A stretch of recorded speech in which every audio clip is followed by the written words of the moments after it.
What's up, world? It's your man, the one and only Mr. San44Man. I'm sitting here live at the house and just wanted to kind of prep up, let y'all know my spirit is back. I'm back in that fighting mode and gonna make stuff happen.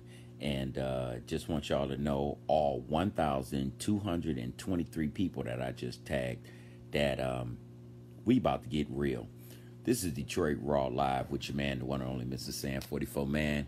And I'm going to get back with you guys after I show you, what should I say? After I show you a short presentation. Let's put it like that. I'm going to show you a short presentation, all right? And then after I show you this short presentation on that back there, then we going to talk, all right? You're tuned in to the Detroit Raw Show live, one of the hottest shows seen in the city of Detroit, around the world, with your man, the one and only Mr. San44Man. I'm about to change the game. I'm about to fuck all of y'all up. I don't care how I feel. I don't care what I go through. I'm going to let y'all see the real, how it is, because I'm so sick and tired. But, hey, we ain't going to get into that right now. We just going to get into this, okay? So check this out.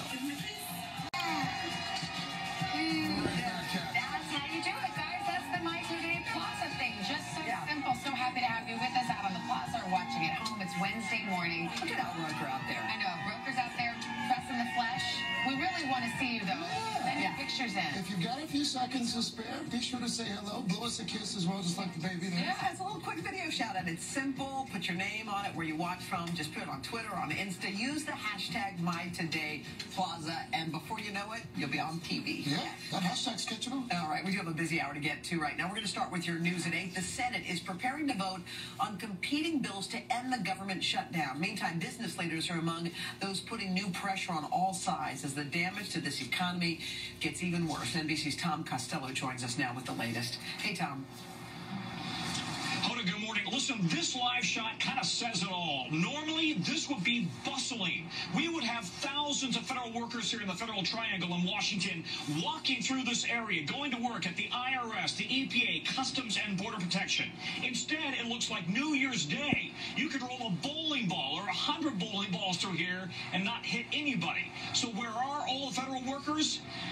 This is really sad. A lot of them are just about a block or two away. They have been going to food pantries and food giveaways because we are now into missing the second paycheck this week. Middle-aged people, middle-income people rather, who simply don't have the money anymore, or running out of money to be able to afford the bills, pay the bills, and buy groceries.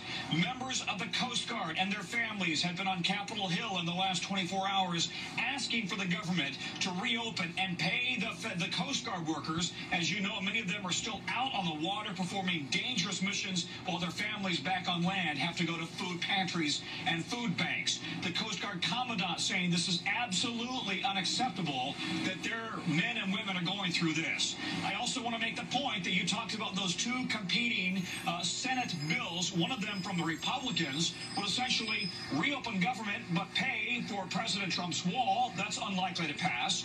A Democratic proposal on the Senate side would reopen the government but not pay for the wall. So that's unlikely to pass either. It all spells gridlock here in Washington, D.C., and nobody here in the nation's capital is right now at the Federal Triangle.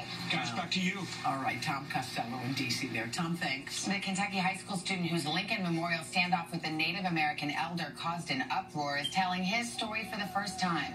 In an exclusive interview, 16-year-old Nick Sandman says he felt no need to apologize, but he did say there is one thing he would change about his confrontation with Nathan Phillips. Why didn't you walk away? Well, now I wish I would have walked away.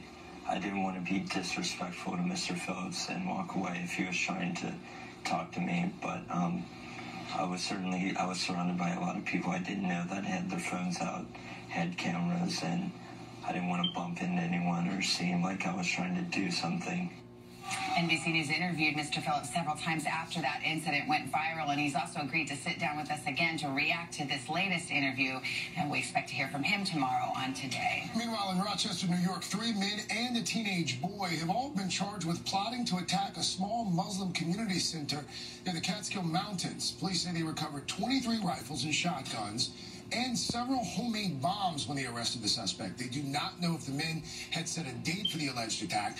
Officials say the plot was discovered after the 16-year-old made an offhand comment at school, and another student reported it.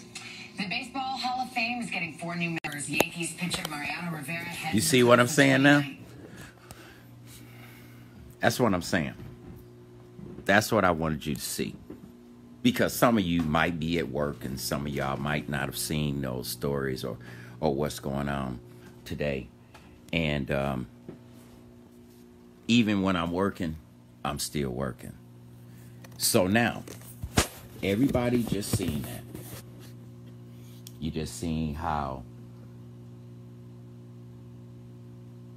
the government shut down. They stressing about these people not receiving 2 checks. I told you, me and my wife ain't received checks in 5 months.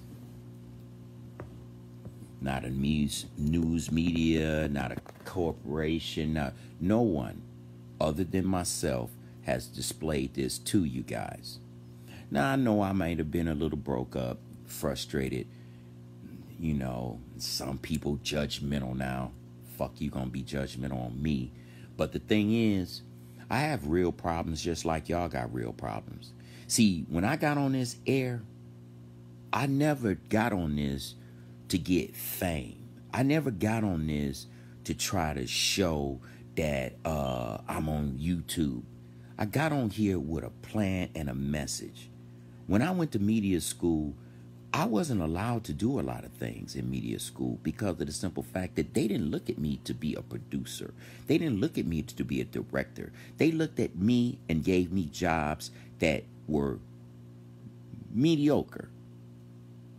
Take these audio cords, take them out and roll them up. What kind of contribution am I doing but cleaning up after y'all made a production? Or hang these lights and or take them down or switch them around. I wasn't a part of the program. So now that I got grown,